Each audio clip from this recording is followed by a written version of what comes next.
बच्चों, CBS class में आप सभी का स्वागत है चमकी। Thank you. आज हम एक नई कहानी को सीखने वाले हैं और मुझे विश्वास है कि आप सभी लोग बहुत ही उत्साहित होंगे। तुम एक्साइटेड हो चमकी?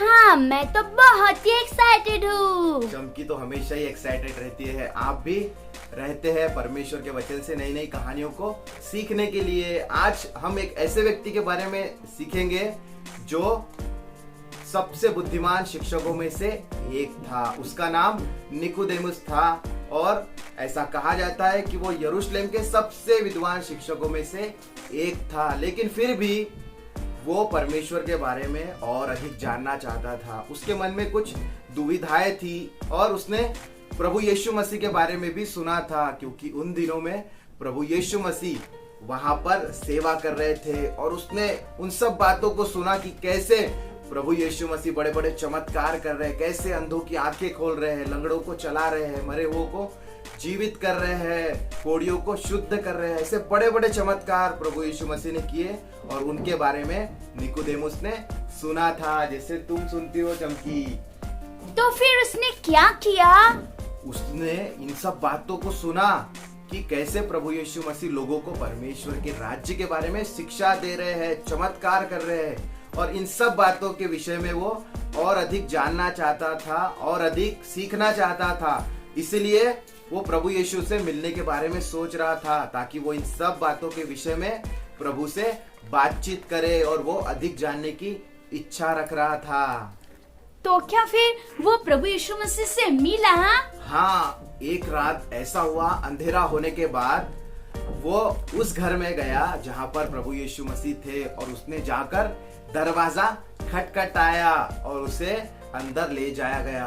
और जैसे प्रभु यीशु मसीह दिन भर सेवा किया करते थे, तो पूरा दिन व्यस्त होने के बावजूद प्रभु यीशु मसीह सेवा करते थे और व्यस्त होने के बाद वो शायद अपनी छत पर, उस घर की छत पर विश्राम कर रहे होंगे, टहल रहे होंगे। जैसे हम थक जाते तो हम टहलते हैं ना। हाँ, हम तो टहलते हैं। उसी प्रकार से प्रभु यीशु मसीह भी टहल रहे थे और वहां पर निकोदेमुस उनके पास में आता है और कहता है, हे रब्बी अर्थात गुरु, हम सब जानते हैं कि परमेश्वर ने आपको हमें शिक्षा देने के लिए भेजा है, हमें सिखाने के लिए भेजा है, और आप जो कुछ सिखाते हैं वो मैंने सुना है। तो फिर क्या हुआ? उसके बाद प्रभु यीशु मसीह ने उसको बताया कि अद्भुत बातें स्वर्ग में है। स्वर्ग के बारे में प्रभु यीशु मसीह ने उसको बताया, परमेश्वर के बारे में और अधिक बताया, और उसे आश्चर्य हुआ कि ये बातें कितनी अद्भुत है। और फिर प्रभु यीशु मसीह निकोदेमुस को बताना चाहते थे कि मेरे पास तुम्हारे लिए एक खुश खबर है।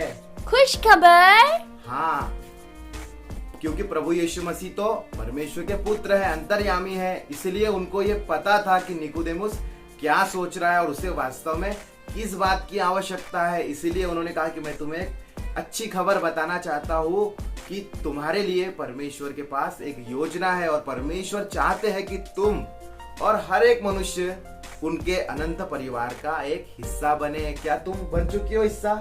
हाँ, मैं तो परमेश्वर के परिवार का हिस्सा हूँ। क्योंकि परमेश्वर हम सभी मनुष्यों के लिए यही चाहते कि हम उनके परिवार का एक हिस्सा बने। और ये बातें प्रभु यीशु मसीह ने निकोदेमुस को बताई और उसे स्वर्ग की और अद्भुत बातें बताई, और उसे एक विशेष बात प्रभु यीशु मसीह ने बताई कि यदि तुम परमेश्वर के राज्य में, स्वर्ग में प्रवेश करना चाहते हो तो तुम्हें नए सिरे से जन्म लेना अनिवार्य है। नए सिरे से जन्म लेना अनिवार्य है मतलब वो समझ नहीं पाया, वो तो कंफ्यूज हो गया। उसने क्या सवाल पूछा हुआ आपको पता है चमकी? नहीं, मुझे नहीं मालूम। हम होते तो हम भी दुविधा में आ जाते कि ये कैसा सवाल है कि नए सिरे से जन्म लेना या फिर से जन्म लेना आवश्यक है। और वो पूछने लगा कि हे प्रभु, हे रब्बी, ये कैसे संभव है, ये कैसे हो सकता है? क्योंकि जन्म तो छोटे शिशुओं का ही होता है और वो जन्म लेते हैं तो छोटे होते हैं। एक व्यक्ति जब बूढ़ा हो चुका है तो वो कैसे फिर से जन्म ले सकता है? वो तो दुविधा में आ गया चमकी। फिर क्या प्रभु यीशु मसीह ने उसके प्रश्न का उत्तर दिया? हाँ, प्रभु यीशु मसीह ने उसे ये समझाया कि जैसे एक छोटे बालक का जन्म होता है और फिर उसके नए जीवन का आरंभ होता है।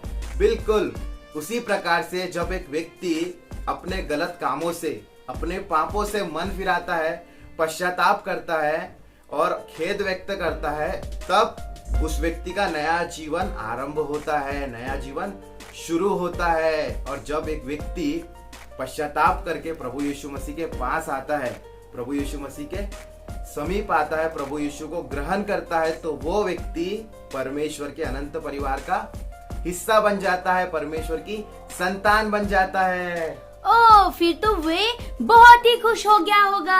हाँ, उससे तो बहुत खुशी हुई और प्रभु यीशु मसीह ने उसे ये बताया कि यदि तुम मुझ पर विश्वास करो और मेरे नाम के ऊपर विश्वास करो तो तुम उद्धार पाओगे और तुम अनंत काल तक जीवित रहोगे। ये बातें प्रभु यीशु मसीह ने निकोदेमुस को समझाई कि हर एक मनुष्य के लिए परमेश्वर की ये इच्छा है कि वो नए सिरे से जन्म ले, अर्थात अपने पापों से पश्चाताप करे, मन फिराए और परमेश्वर प्रभु यीशु मसीह को स्वीकार करे और तभी वो परमेश्वर के राज्य में, परमेश्वर के अनंत परिवार में प्रवेश कर सकते हैं और उनका नया जीवन शुरू होता है।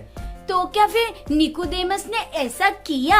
हाँ, प्रभु यीशु मसीह ने उसे बताया, प्रभु यीशु मसीह ने उसे ये खुश खबर दी कि तुम अगर मुझ पर विश्वास करो तो तुम उद्धार पाओगे और तुम अनंत काल तक कभी भी नहीं मरोगे, जीवित रहोगे। कितनी अद्भुत बात है ना कि प्रभु यीशु मसीह चाहते हैं कि हम परमेश्वर के परिवार में प्रवेश करें। और मैं आपको बताना चाहता हूँ कि परमेश्वर के अनंत परिवार में प्रवेश करने के लिए एक ही मार्ग है, और वो मार्ग कौन है? स्वयं प्रभु यीशु मसीह। हाँ, प्रभु यीशु मसीह ही स्वर्ग में जाने का एकमात्र मार्ग है, परमेश्वर के परिवार में शामिल होने का एकमात्र मार्ग है। और हमें आज परमेश्वर यही बताना चाहते हैं, वो हमसे प्रेम करते हैं और वो हमको अपने परिवार में लाना चाहते हैं। इसलिए परमेश्वर के वचन में लिखा है, परमेश्वर हर मनुष्य के लिए चाहते हैं कि वो अपने बुरे कामों से, अपने पापों से मन फिराए, पश्चाताप करे और प्रभु यीशु मसीह को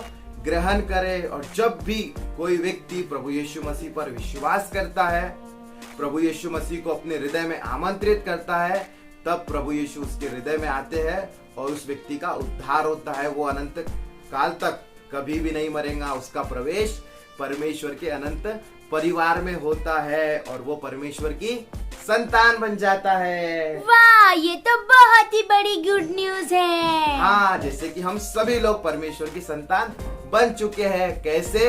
प्रभु यीशु मसीह के द्वारा, क्योंकि प्रभु यीशु मसीह ने कहा था कि मार्ग, सत्य और जीवन मैं ही हूँ, बिना मेरे द्वारा कोई भी परमेश्वर पिता तक नहीं पहुंच सकता। तो प्रभु यीशु मसीह ही एकमात्र मार्ग है परमेश्वर के पास जाने का। इसलिए आइए हम धन्यवाद करें परमेश्वर का कि उन्होंने प्रभु यीशु मसीह को हमें शिक्षा देने के लिए भेजा, हमें संदेश सुनाने के लिए भेजा। और परमेश्वर ये चाहते हैं कि हम सब प्रभु यीशु मसीह को अपने हृदय में आमंत्रित करें, ग्रहण करें और उनके परिवार का हिस्सा बने, उनकी संतान बने। तो क्या तुम धन्यवाद करोगी चमकी?